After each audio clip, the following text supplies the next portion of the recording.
When they come in and they're new in the business, first thing you have to tell them is, make it a point not to talk to anyone. This is very, very important. You know why?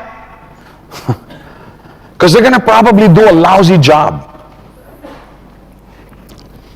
Every time I had a new person in the business before, I would tell them, don't talk to anyone, Arun. Why? Don't you trust me? No, I don't. But it's true. The guy probably won't be able to present the business effectively. If a person is new in this business and doesn't know anything about how to explain it properly, he will just end up turning his prospects off otherwise excellent business. How many have made that mistake before?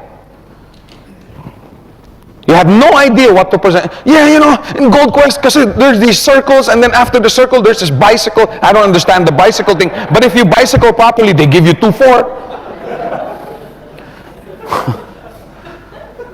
No, I'm not interested. You're not? Why not? Then they wonder why they can't show people why this business is so good. And what happens when you turn somebody off? It's really hard to ever sit them down again and get them to listen. You see what I'm saying? Once his defenses are up, that's it. And that's the reason why you should tell them, don't talk to anyone. Oh yeah, but I want to talk to my cousin. Yeah, make sure I'm there with you. But Joe, I don't know anything about the business. Hey, if you don't know anything about the business and you have people around, you better start learning. Many people get turned off simply because the program was not explained properly. How many were turned off at first? When this business, come on, I know there's a few more out there. Because I was. When this business was first presented to me, I was very turned off. How many here? Come on, be honest. You have to be honest, guys. That's it. Because it wasn't explained properly, right? I've heard it so, if this was explained to me before, wow, why wasn't this explained before? Tell your new referrals, don't talk to anyone unless you are there with them, in order that you may explain the business properly. But Joe, you mean I have to go with them? Hey, we did talk about paying the price, right? Well, but Joe, instead of going with them, I'd rather go watch a movie. I'd rather go play golf. I'd rather go to so-and-so party. You mean all these 5 people I have to help them? Were we talking about counting the cost or not? Because that's the cost I'm talking, time. Joe, I don't have time for that. Well, then I guess you don't have time to be a millionaire. Because that's what it's going to take.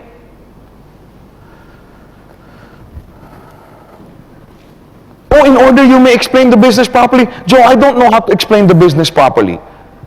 Then you have no business doing this business. If you don't take the time out to learn how to explain this business properly, you have no right. As far as I'm concerned, I'm sorry. I told you I'd speak the truth. If you don't take the time out to learn how to explain this business properly, you have no right to do this business.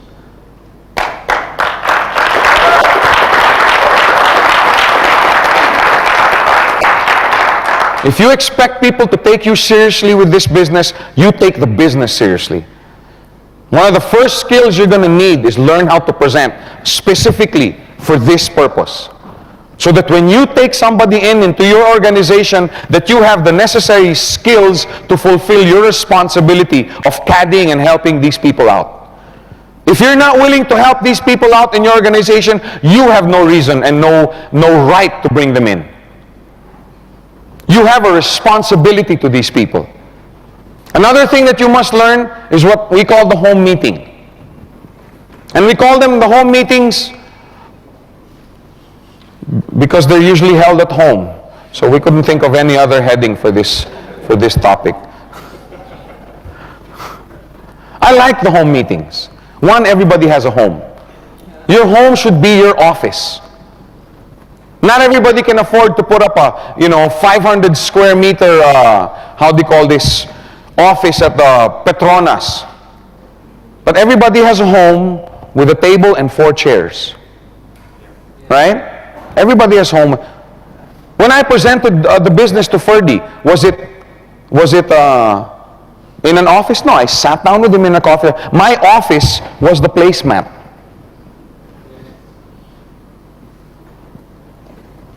When we presented the business to Dave and his friends, our office was the Pizza Hut table. In fact, when I started getting involved in this industry, not just with Gold Quest, I've been here for about 10 years. The first thing I did was got a bigger house with a bigger living room. You know why? Because of this, the home meeting. Because as your organization starts to grow, okay, what I would do is have them agree. Okay, as your organization start to grow, have them agree on a time when you shall meet at your home at least once a week, or at least once every 10 days. First thing I do is, and when we go looking at the house, I'd look at the living room. Because this is my office. This is where my organization is going to grow. One good idea, and this I used to do all the time, is to have a potluck party. I'd tell 5, 6, 7, 8, 9, 10 people, hey, everybody bring food for 2 or 3, right? I'll supply the drinks and the rice and the bread. Everybody, I mean, how much can that cost? It doesn't cost an arm and a leg. Everybody, and then they would come to my house with food for 3, doesn't cost that much. We'd eat, have a good time. And as you know, I have a good time when I'm eating. And we'd party, we'd eat, we'd have a good time. And invariably, inevitably, after dinner, right, we sit down in the living room and we start talking. We start talking about the business. Oh, this week I experienced this. Next time I think I'm going to do this because this one didn't work. What about you? And you start exchanging information. Keep the business fun. You don't even have to do this at home. Many, many times we'd go watch movies. I'd tell my girl, hey, let's go watch a movie. We go watch a movie. After the movie, we gather at Dunkin' Donuts. And we'd sit. We'd talk about the business. But you see what I'm trying to say? Have meetings with these people. You'll notice that as different leaders begin to share their different experiences during the past week, everyone learns from each other. In your organization, are you the only one with brains? Because if you are, let's take a look at the quality of the people that you're bringing in. Sit down, share. Oh, what happened to you this week? Hey, that's not, I learned a lot. I'm supposed to be teaching these guys. I learned a lot from them. This whole conference this weekend, so many of you have come up to me, hey Joe, this is great. You know what we should do with these VCDs? We should do this. And you know what we can do? I'm learning from this. You think I'm just being religious and saying that I'm getting as much blessing from this conference as you guys? No. I've learned so much just from last night, just talking and interacting with you guys. Ranjit came to me while I was preparing for the second module last night and shared to me about something which I ended up sharing with you guys. I learned from it. So don't think that these home meetings are only for your benefit. They're also for their benefit. I'm sorry. It's also for your benefit. You will learn. And pretty soon, because they're learning, their organizations will start growing. Right? And they will start now inviting people. Now it's good for these new people to start coming in to these little parties. It's beneficial for them because rubbing elbows and interacting with the leaders and the fellow questers, creates an overall feeling of belonging. Hey, this is a team. This is a group. Hey, these guys are sharing their secrets with me, etc., etc. It also helps them gather valuable tips and information on objection handling. Many, many times, there was this guy who was asking all these objections, and I answered him with this. Oh yeah, one good way to answer this objection. It's a learning time. Yes, it's fun. Yes, you have a party, but it's also time to learn. And since these are people that have been doing the business, they are seasoned leaders. So it keeps their faith levels high. Correct? When you attend meetings like this, it gets your faith levels very high. It's important to note that you can have these meetings anywhere you can gather as a group. Doesn't have to be in your home. Oh yeah, and later on, okay, the original group that you have will start their own home meetings. And then they will start their own home meetings, etc., etc. Then pretty soon this organization grows. That's why these meetings are so important. Now the reason I like to use the home is everybody has one. You don't want to rent an office, and spend a lot of money refurbishing, because people walk in and saying, wow, yeah, Jason can do this, but I can't do this. So I'm not going to be able to succeed in this business. You see what I'm saying? But when you have a home meeting and you have new people coming in, they're like, hey, I can do this. I can do this business. I can do this in my living room. Now you're going to have this VCD, you just put it on your computer with your group, you go over it one by one. Hey, I can do this. I can print a manual. Which, by the way, also is another, just to sidetrack a little bit, which is another good reason why one-on-one is more effective. Because when you sit here presenting to a large group, many, many times people in the audience are saying, hey, this is a good business, it's really nice, but I don't think I can do what this guy's doing. I don't think I can get up in front of a group of 100 people, right? But if you present the business to somebody one-on-one, in a restaurant, over a cup of coffee, the guy's saying, hey, I can do this. That's another reason why one-on-one is so good. I can do this bit. I can do what he's doing. I can bring my manual along. After these meetings, encourage what we call caddying. Okay, at these meetings. Okay, discuss it. You should caddy people. Caddying is an indispensable method of learning the basics of building the organization.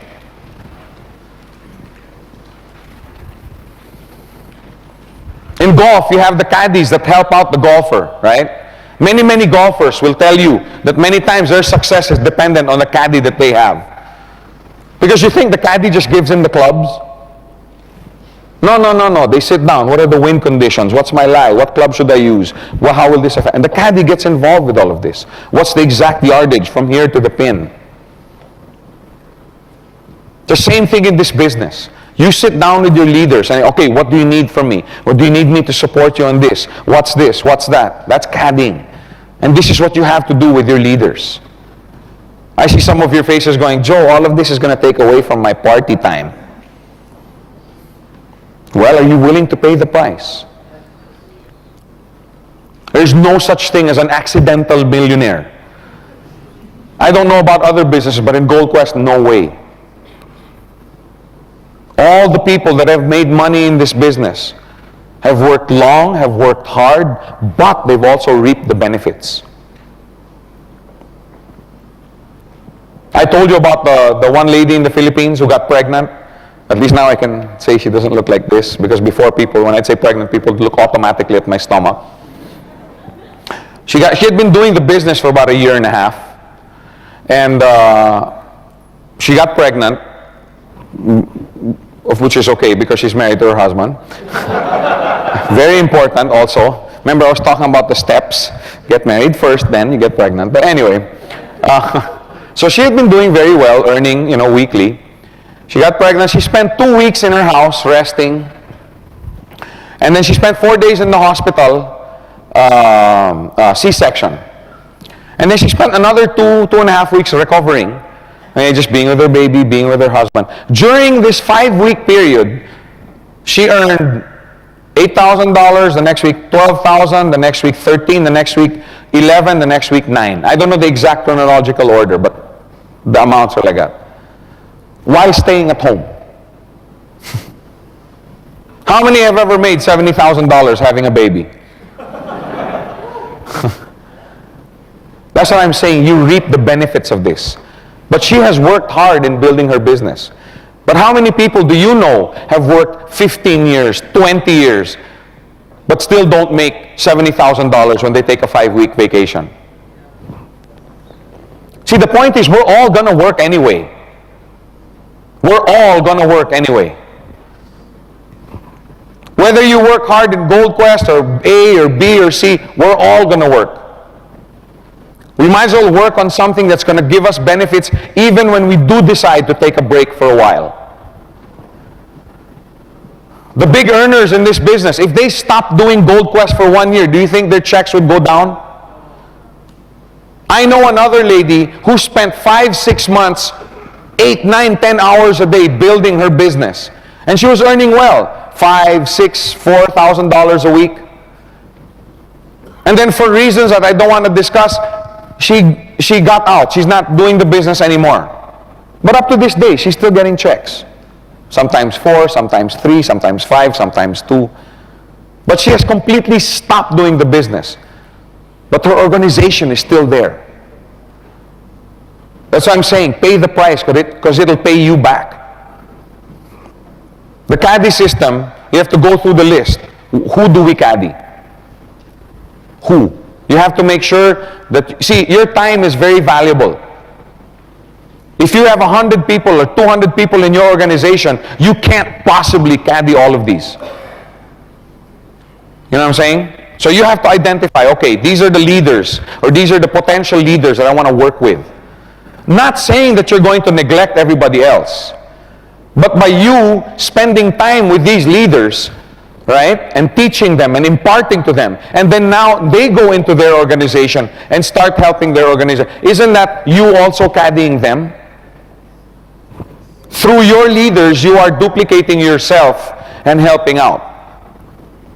Don't go out with 200 people and caddy 200 people and only affect a 5% transfer, right? But choose 4 or 5, 6 that you decide, I'm going to spend the next 1, 2, 3 months with these people. And make sure they know the business well. What do we need to caddy effectively? The tools.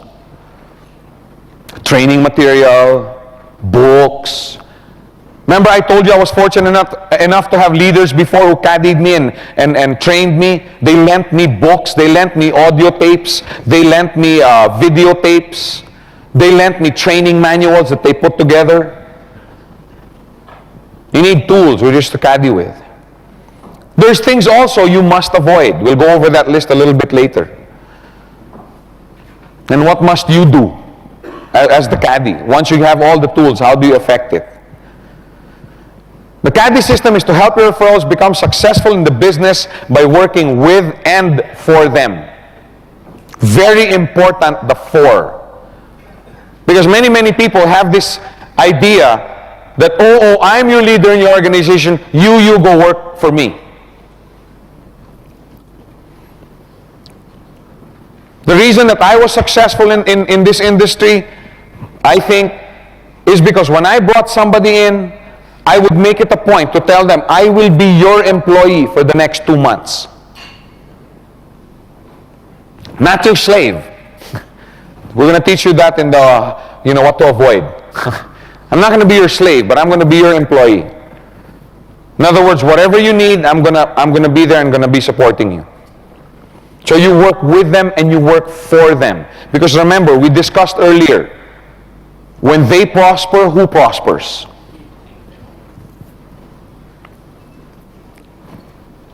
Caddying entails nurturing. Remember, we were talking about the plant. You know how you don't just plant the seed and then just let it go. No, you spend time cultivating the soil. You nurture. That person that you decide to caddy, you nurture them. You sit down with them, spend time training. And training isn't just sitting down with somebody, you sit down, I'm going to train you because I'm the all great, grand poobah of this business and you're going to... No, training doesn't... many times, like before, when Ferdy and I were going to Dave Trinidad, okay, I'll pick you up in your house. We spent about 45 minutes in the car before we got to that place and we talked about the business. That's training. Training is not getting up in a three-piece suit and sitting in front of 200 people. That's not training. Yes, it is one form, but training is impartation. Any time that you can sit down with somebody and impart knowledge to them, that's training. So don't neglect the time that you have with your leaders going to and from meetings. That a lot of training happens there. Just you fellowshipping with each other, sitting down, having donuts, talking about your experience. Isn't that training? I've learned a lot from these sessions. And we thought we were just having a cup of coffee. Nurture your people. Don't just expect them to go out and make money for you. No. You sit down with them. In fact, when you have a new person in the business, remember what we call the 48-hour rule. Okay, make this ironclad in your organization. When you have a new customer, do not let 48 hours pass without calling and meeting with him or her and offering your support. 48-hour rule.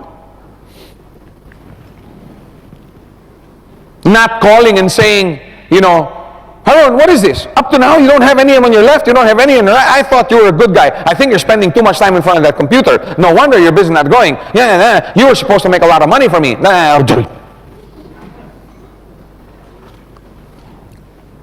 That's traditional. When you're a boss and he's your employee, when you're paying his salary, you have the right to call him and say, Haroon, you're not taking care of your business, blah, blah, blah, blah, blah, blah. You see what I'm saying? You are not the employer. Remember that. Yeah, but he's under me in my organization. Shouldn't I tell him what to do? If you know what you're talking about, yes. Calling to support means, Haroon, you came in either direct or indirect. Can we meet up? Do you need anything? Do you need me to help talk to some people for you? You see what I'm saying? Support. This is my number. This is my hand phone number. This is my home phone number. If you ever have any problems, give me a call. If you're sitting in front of your cousin or your friend and they have an objection that you can't answer, just give me a call and I'll talk to them. Remember, that's what we were talking about last night? But Joe, you mean I have to give my number out? You mean all these people are going to be calling me? Hey, are you going to count the cost or not? Are you willing do you want to be called 10 hours a day? I do. You know why? Because that means my organization is vibrant. They're hungry for knowledge. They're hungry for input. If nobody's calling you, in Manila, I would have a beeper and a hand phone. I'm telling you, when that hand phone or that beeper doesn't beep I get worried. I get worried. What's wrong? What's wrong? How come nobody's calling me? How come nobody's asking me for meetings? Takes time to do that. You have to be willing to pay that price.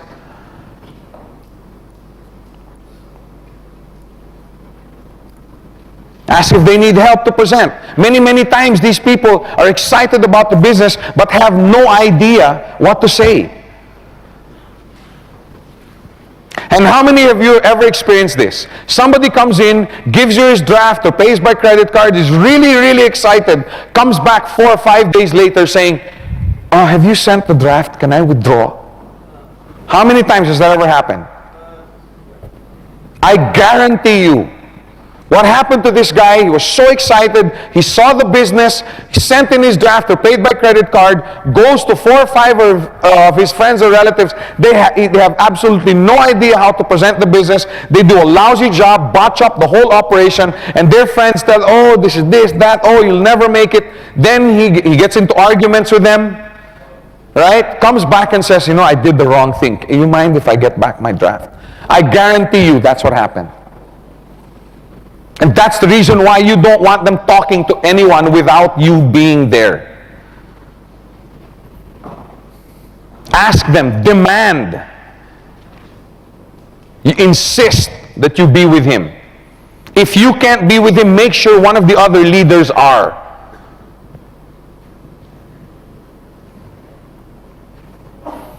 Ask if they need some help on answering any objections. You can call, yeah, Harun, there's this guy, I had a hard time with him. Why? What happened? Blah, blah, blah, blah, blah, blah, blah. Okay, the next time this comes up, this is how you answer this. The next time that this comes up, this is how you answer this. You see what I'm saying? Don't just hang up the phone. Oh, man, you must have done a lousy job. You better go train. Hey, who's supposed to train them? Whose responsibility is it?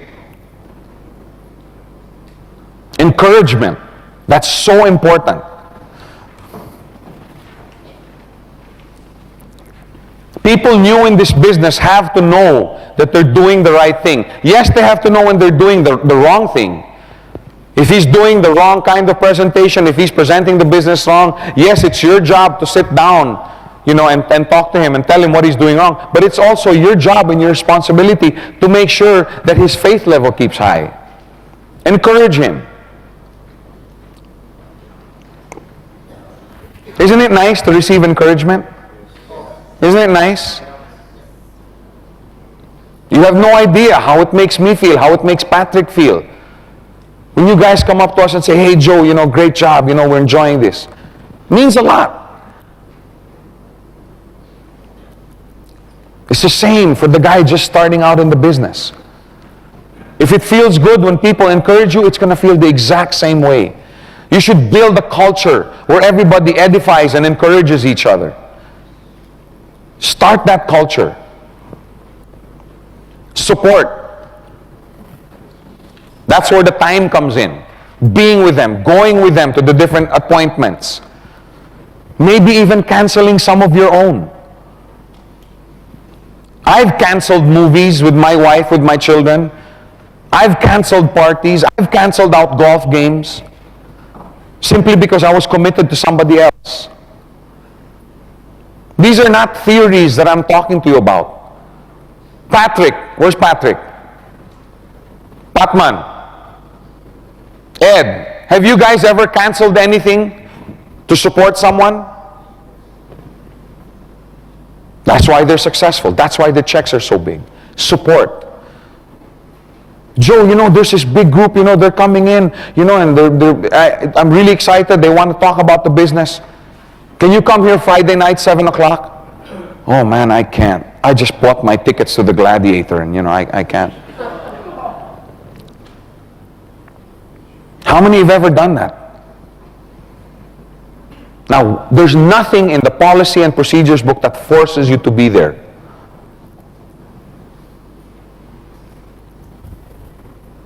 It's a moral obligation. Go to them, support them.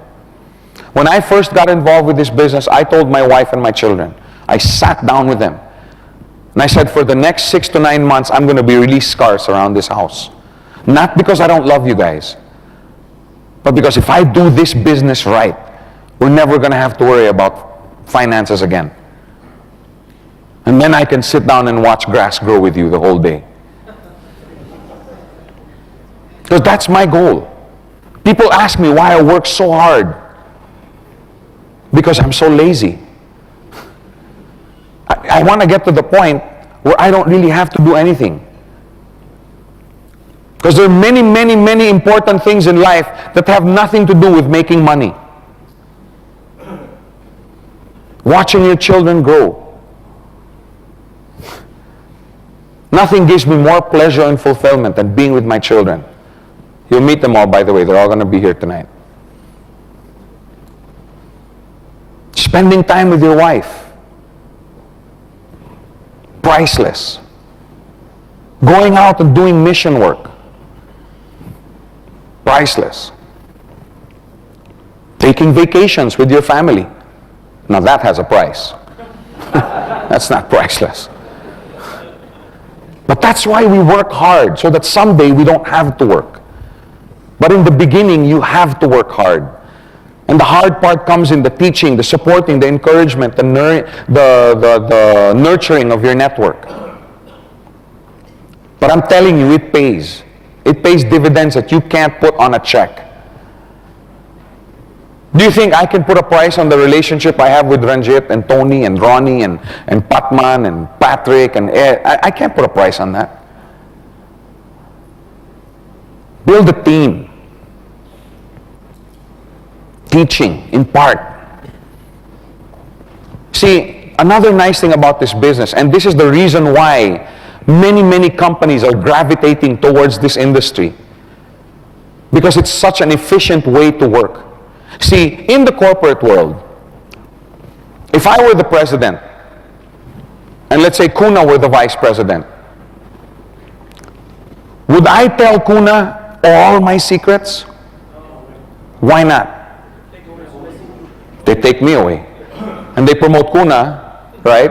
Hire him for half of what they're paying me. You see what I'm saying? Yeah, I may have taught you everything you know, but I haven't taught you everything I know. You see what I'm saying? But in this business, everything you know, if you can write everything down, everything you know, you want to pass down to your leaders. Why? Because their success is your success. Here there are no promotions, there are no hirings, there are nothing. It's your leadership base. Teach, impart. The more you know, the more you can teach. Now, before you start to teach, however, you have to do one exercise. Make sure that your leaders have a vision. Have you ever tried to teach somebody who doesn't want to learn? Have you ever tried to teach a dog how to sit when he doesn't want to learn how? Because there are some dogs that are more, how do you call this, receptive than others. But let's stop using dogs as an example. Okay? But you know what I'm trying to say. Have you ever tried to teach tennis to somebody who has no vision to become a tennis player? If they have no vision for this business, they'll have no direction. They won't know what they're doing. They will not be motivated. You're going to have to call them up every day. Come on, man, come on. They will not be willing to overcome obstacles. They will have no work ethic. How many guys have a vision for this business? Do you guys need anybody to motivate you? Aren't you going out trying to get as much learning as you can? Before you teach, make sure you sit down with them and impart a vision in their hearts for what they can achieve in this business, or else nothing happens. It's like